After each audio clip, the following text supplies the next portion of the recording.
Hey everyone, it's Dave and it's Bo, and we're headed out to the garden today. Bo wants to take us this way, show us all the work that's been going on. We actually had a lot of work done over in this area here. You can imagine just cutting back this amount of lavender. If you've seen my previous videos, this about filled up half a barrel by itself. Still have a lot of work to go here, but uncovered the sprinkler valves and all of that. I even was able to get back over here and prune some of the dwarf Eugenia away from the air conditioner. But this is the exciting part that I wanted to show you as Bo's tail goes flipping by. I planted this area and I thought it came out really wonderful. And then yesterday I started working on this area over here that Bo is in and got all the weeds out. I mulched it, put in some new plants, including this beautiful Chamaecyparis primo. This is a begonia over here, a few pansies. This is a oregano, variegated oregano, but I wanted to put that in for a lot of the color contrast. I moved the Acorus back over here. It was up here, but just getting too much sun. And this is a creeping geranium. So I was really excited to get that. I thought it looked great. Right plant, right price. And I'm hoping that'll creep into this area here. I do have a few Lycosium coming up here and there, but I want to get those covered again so they all come up kind of at the same way with the mulch. So I've kind of finished this area, and I've also reset the bricks in my shadow. So it's a much more gentle curve and much more complete curve as well. So really happy there. I'm going to be working on this later on over the next few days. So each day doing a little bit more. Some beautiful crimson bouquet rose there.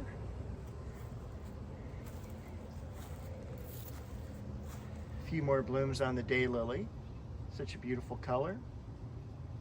And that's a plant that was also sitting in a container basically without dirt here, and got that in the ground at the nick of time, probably a dozen years ago.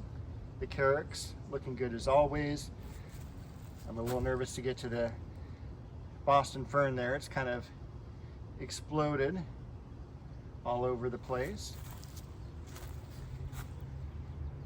But everything is looking really nice. The weather has moderated. We remember we went from hurricane, lots of rain, to warm, to cool, back to warm.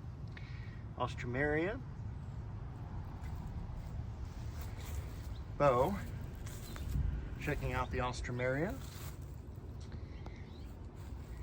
But this week we hit some 70s last few days, and then this week is all about 80. So it's good enough weather with the short amount of light during the day to where I'm going to leave like the clivia uncovered, and looking forward to pruning this Japanese maple for the first time, and maybe adding another one over here when I take the ivy down. The Crenata, I've been hearing it pronounced all different ways. Right now it's pretty much going to be losing its leaves pretty soon. It is a deciduous tree, and like many deciduous trees, you will get that burning. A couple weeks ago that actually was like, I thought maybe someone oversprayed with weed killer over the fence, but that was not the case. Got a beautiful variegated pittosporum back here, and look at the way that Discogothica false Aurelia has grown. Bo, where should we go next? All right, we'll head up this way. All right, so we'll walk along the hedge of ligustrums here that again needs to be pruned back. I was able to get a few of the plants that were over here planted in the area that I was working on across the yard. There's still a lot to do, but made a little bit of headway over here. And again, remember, I just got this about 2 weeks ago. Look at the way the leaves have come out. Really spectacular. And since we're up here in the bed, let's take a look at the Tabernet Montana. Look at those blooms. And this is the first one I've had survive for me, so I'm really happy. I have seen one of these in a landscape, full bloom. It's about 4 feet by 4 feet. It was absolutely stunning.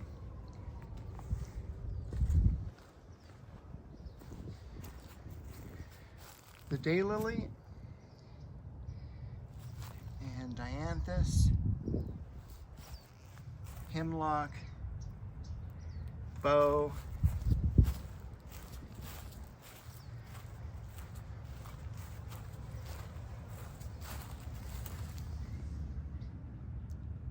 that's the Corsican mint. That will go dormant during the winter, so I'm sure hoping it comes back with as much ferocity as it grew this year from a little 6-pack plug.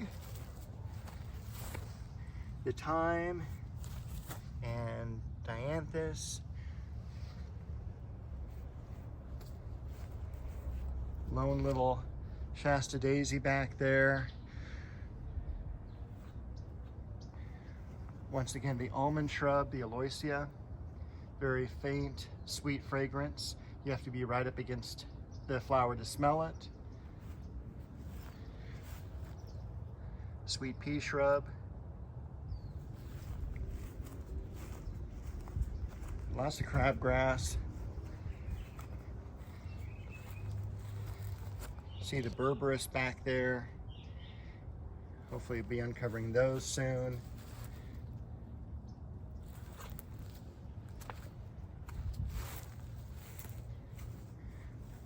Beautiful apricot tree and bay tree.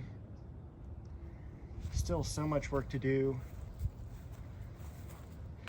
but with cooler weather, things are coming along pretty well. And I think I'm going to end this video here. I will see you all, and Bo will see you as well next week. We'll have a new video. Hey everyone, so this is the area that I've been working on over the past week. I reset all the bricks over here, so it's a really nice slow curve all the way to this edge here. And then I weeded the area around the air conditioner and all the bricks and everything like that. So this is my area where I just got in a few plants. I'm gonna plant this up and see how it looks. All right, and here's how that corner ended up looking. And actually, I have to tell you, I'm exceedingly happy with this. Over here, moving from left to right, that tall upright plant is actually a holly, but it doesn't have any thorns. It is Ilex Crenata sky pencil. And so it's gonna get a little bit tall, it's gonna stay narrow, and it's gonna be very easily pruned down to however height you want it, whether you want to treat it like a boxwood or something a little bit taller, 3-4 feet.